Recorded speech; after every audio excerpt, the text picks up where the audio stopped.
question is for Bisping. Freddie Roach has suggested that GSP's been starting slow in the first round. Do you agree with that as a general? And are you looking to put it on GSP early?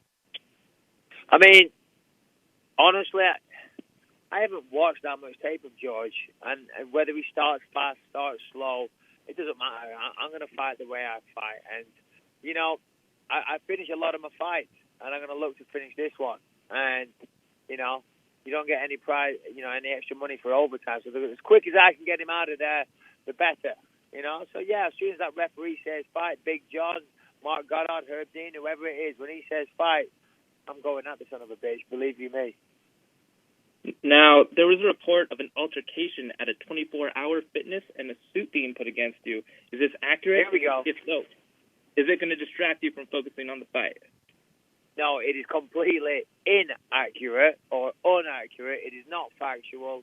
You know, so, I mean, of course, he's filed papers. I haven't actually received any notification. I haven't been served or anything, but I've heard about this. But, yeah, no distraction here, mate. Honestly, it's I'm not losing any sleep over it whatsoever. All right. This question is for GSP. Bisping suggested that your game plan is predicated on working your takedowns. If you are unable to take Bisping down early, do you feel you can win a kickboxing match with him? I'm going to win a kickboxing match with him, and I'm going to put him down when I want to put him down, whenever I want to put him down. And it's going to happen. There we go. Say it. There we go. There's the talk. There it is, George. Yes. George, I hear you super slow, man. Hey, remember, I live in Orange County. You came down to Orange County and did some karate training recently and got your ass served, and everyone talks about how slow you were, right? That sounds familiar? Yeah, you were slow, buddy. I got my little spies, George.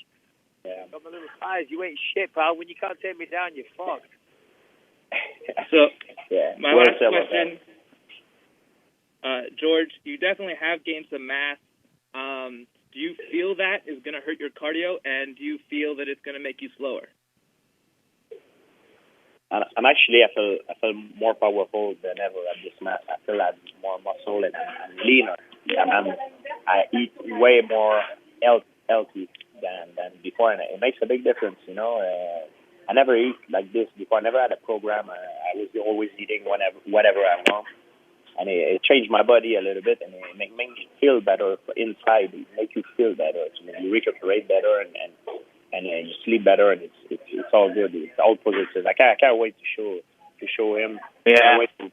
I can't wait to. Yeah, but all it takes extra oxygen, George. You know, you're going to be blowing out your ass at the end of the third round, thinking, "Fuck, I wish I was 20 pounds lighter." All those extra calories you took off that fat little head you got, that little roll fat. You see the problem with Michael Bisping? You know, the problem with Michael Bisping is, in every interview he does, he's begging me to stand and bang with him. But because that's the only way he can win.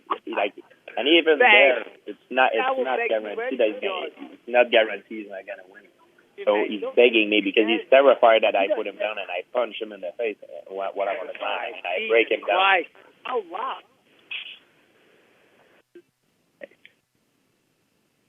Thank you so much. Yeah, something scary about it. Hey guys, first question for the champ, Michael Bisping. Mike, you mentioned, you're not really thinking the UFC's playing favorites in this thing, but this is obviously a big moment for you. You wanted this fight, and this is a big moment for you, but it seems like a lot of the promotion has been centered around GSP. They created a website for him, GSPreturns.com, some of the posters, things like that. I mean, does any of that bother you, considering you are the incumbent champion? You are the guy, defending his belt on this card. No, it doesn't bother me in the slightest. See, here's the thing, Damon. They need to do a website, GSPreturns.com, because he's been hiding in the shadows trying to grow a pair to fucking step back into the octagon and fight.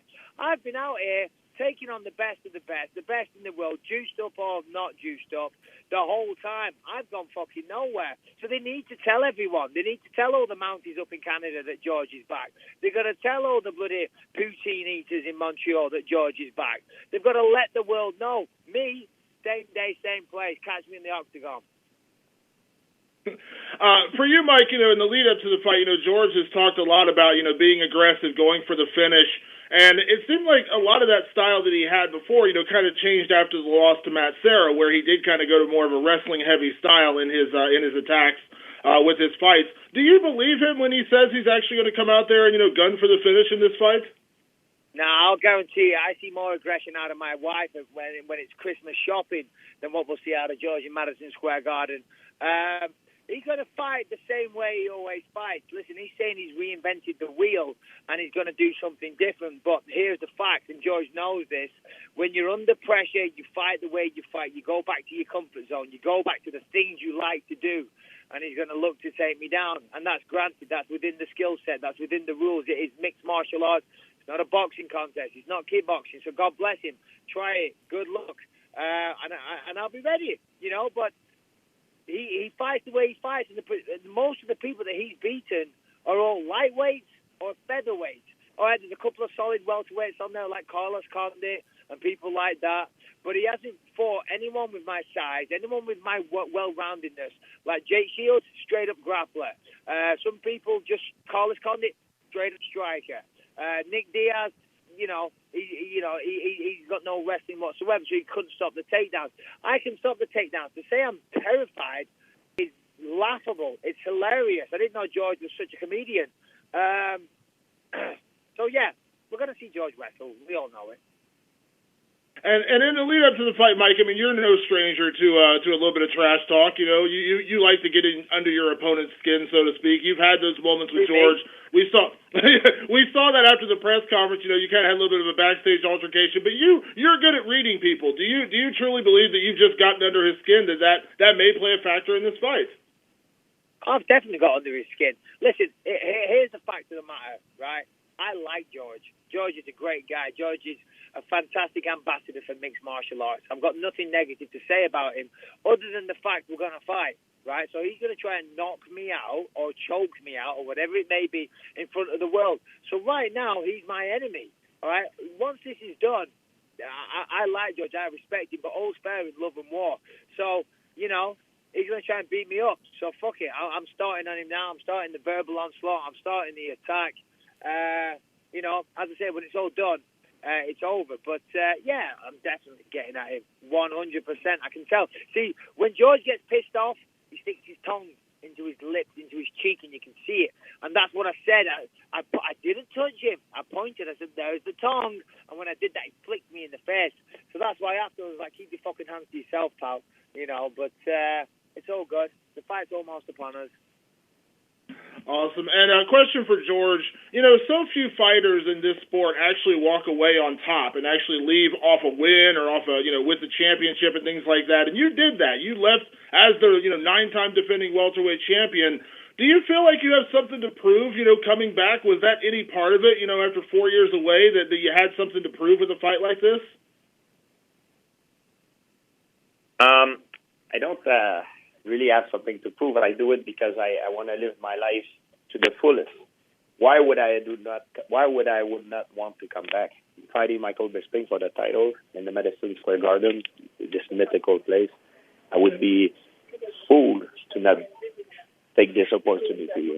A lot of people will want to be in my shoes and they are not, and have an opportunity, something I'm gonna do that I'm gonna have a memory and that I'm gonna cherish for the rest of my life. So, just think about it. I think I'm very privileged to be in this position, and I do it to live my life. That's why I do it, and I'm gonna make it story. And George, when you were in the UFC before, when everyone always used to ask you about the Anderson Silva fight, you always made it a point to say if you ever went up to middleweight, it was going to have to be a real dramatic change for you because adding on that extra muscle and extra weight would, probably prevent you from fighting at welterweight for quite some time. How has the weight gain been for you, and did it kind of go the way you expected? Like, do you believe now you are a true middleweight, and going back to welterweight would probably be a tough thing for you? I could go back to welterweight, but the thing is, it took me a long time to prepare myself to get this fight at 185. It took me a few months to add muscle mass on me because even for welterweight, I was a small welterweight. You know, I'm not as the new guys now. They're very big, so I did it. It took me a few months, took a lot of discipline, and I made it, and I'm very happy.